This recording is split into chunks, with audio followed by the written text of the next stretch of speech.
মাকে আমি অনেক ভালোবাসি, কারণ মা আমাকে ছাড়া কিছু বোঝে না, ঠিক আছে।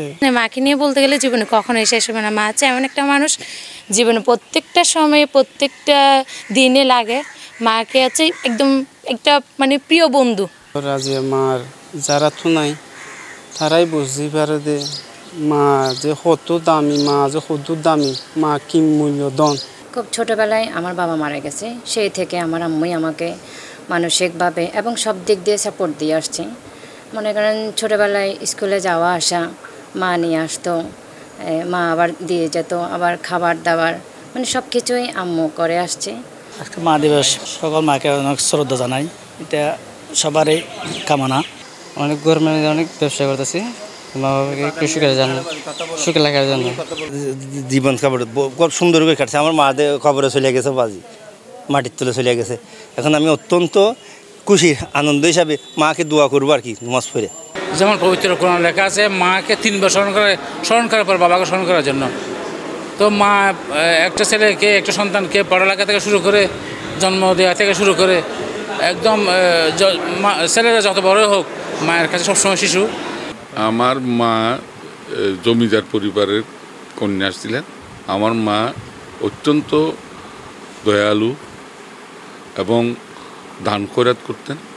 আমার মা আমাদেরকে, আমরা 6 ভাই 3 বোনকে প্রত্যেককেই তার অনুপ্রেরণায়, তার ধারা আমরা সবাই উচ্চশিক্ষিত হয়েছি।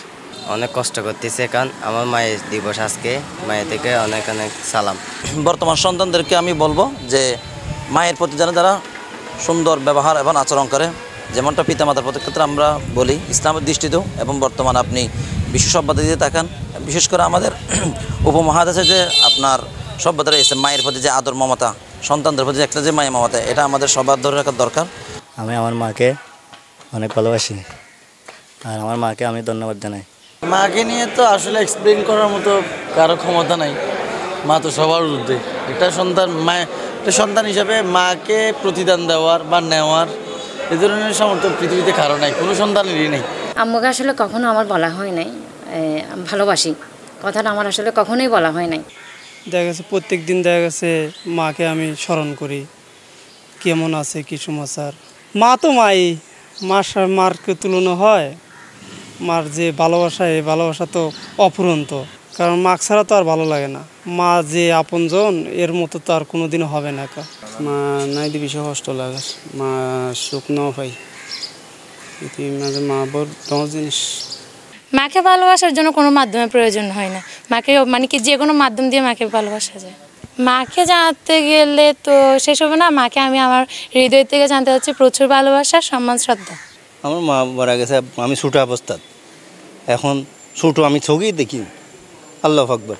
তাহলে এখন চিন্তা করতেছি, এখন 3টা ছেলে হয়েছে, কষ্ট করে হন্টিকে আতর বিক্রি করে এখানে চলি, কষ্টের মধ্যে আছি। আমার মাকে মনে পড়ে, মানে আমার মায়ের কথা পড়লে আমি চোখের থেকে চোখে আমার পানি আসে চলে যাই। আমি রাত্রে তার জন্য আমার আম্মার জন্য দোয়া করছি। সন্তানরা যত বড় হোক মায়ের কাছে সবসময় শিশু। আসলে কারো চিরদিন বেঁচে থাকে না। আমার তেমনি আমার মা 2011 সালে মারা যায়। তখন আমি মাত্র আইনজীবী সমিতিতে 4-5 বছর হয়ে প্র্যাকটিস করতেছি। বর্তমানে আমি জেলা আইনজীবী সমিতির সাধারণ সম্পাদক। তো আমি চাই মা যেখানে থাকুক ভালো থাকুক। এবং আমাদের মা এবং ছেলের মধ্যে যে সম্পর্ক ছিল তা তুলনাবিহীন। উনি আমাদেরকে যেভাবে লালন পালন করেছেন, আমার মনে হয় দুনিয়াতে এমন কোনো মা নেই আমার মার মতো করে কোনো ছেলে মেয়েকে লালন পালন করেছেন। আমার মায়ের প্রতি সবসময় কৃতজ্ঞ। এবং এই মা না হলে আজকে যেখানে বসে আমি কাজ করতেছি, এই কাজ করার হয়তো বা সুযোগ হতো না। হ্যাঁ, মায়ের কথা তো মনে পড়ে তো অনেক দিন। এখানে তো তারপরে কী করবো, টাকা কামাইতে হবে মায়ের জন্য। এটা আলহামদুলিল্লাহ এখন গরম হলিয়ে গাড়ি চালাইতেছি আর কি। এক্ষেত্রে আমাদের সন্তানদের শিক্ষিত করলে মায়ের তাদের হবে, তাহলে মাকে আর বাবাকে কখনো বৃদ্ধাশ্রমে রেখে যেতে হবে না। আর পিতামাতা যদি সন্তানদেরকে শিক্ষিত করতে পারে, তাহলে বৃদ্ধ বয়সে তাদেরকেও বৃদ্ধাশ্রমে যেতে হবে না। এবং এই যে আজকে অ্যাডভোকেট হয়েছি, এটার পেছনে আমার আম্মুর অবদানটা সবচেয়ে বেশি। উনি সবসময় মানসিকভাবে আমাকে সাপোর্ট দিয়ে আসছে। অনেক সময় দেখা যায় যে মানে আমি ভেঙে পড়ি অনেক বিষয়ে। একটা মেয়ে না প্রতিষ্ঠিত হইতে গেলে অনেক রকমের বাধা বিপত্তি আসতে পারে। তো সেই সময় যদি আমি ভেঙে পড়ি, আমার আম্মুই আমাকে সবসময় বলতো যে তুমি পারবে, তুমি পারবে, তুমি চিন্তা করে দেখো এটার সমাধানটা আসলে কিভাবে আছে, তুমি চিন্তা করে দেখো, তুমি পারবে। আসলে মানে প্রত্যেকটা মেয়ের জন্যই কিন্তু তুমি পারবে কথাটার মধ্যে কিন্তু অনেক পাওয়ার আছে। আমার খুব ছোটোবেলায় আমার বাবা মারা গেছে, তো সেই থেকেই কিন্তু আম্মু আমাকে সাপোর্ট দিয়ে আসছে। তো আজকে যে আমি প্রতিষ্ঠিত হয়েছি এটার পেছনে আম্মুর অবদানটা বেশি। আম্মুকে আসলে কখনো আমার বলা হয় নাই ভালোবাসি, কথাটা আমার আসলে কখনোই বলা হয় নাই। তো আজকে মা দিবসে আমি আমার আম্মুকে জানাতে চাই, আম্মু অনেক ভালোবাসি, অনেক ভালোবাসি তোমাকে। এবং আল্লাহকেও বলতে চাই, আল্লাহকে সবসময় বলি যে সমস্ত বিপদ আপদ থেকে যেন আমার মাকে আল্লাহ হেফাজত করে, এই দোয়াটাই করি এবং পৃথিবীর সকল মার জন্য দোয়া করি আমি। আজকে মা দিবস, মায়ের জন্য শুধু একটাই চাওয়া, আমার মাটা যেন সুস্থ থাকে, একদম হাসি খুশি রাখতে পারি মৃত্যুর আগ পর্যন্ত, মাকে সুস্থ রাখতে পারি, সেটাই একটা চাওয়া।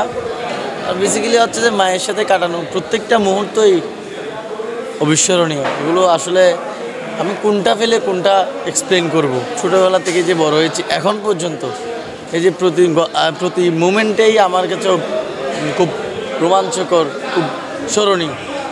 মা আসলে স্পেশালি মা তো মাই।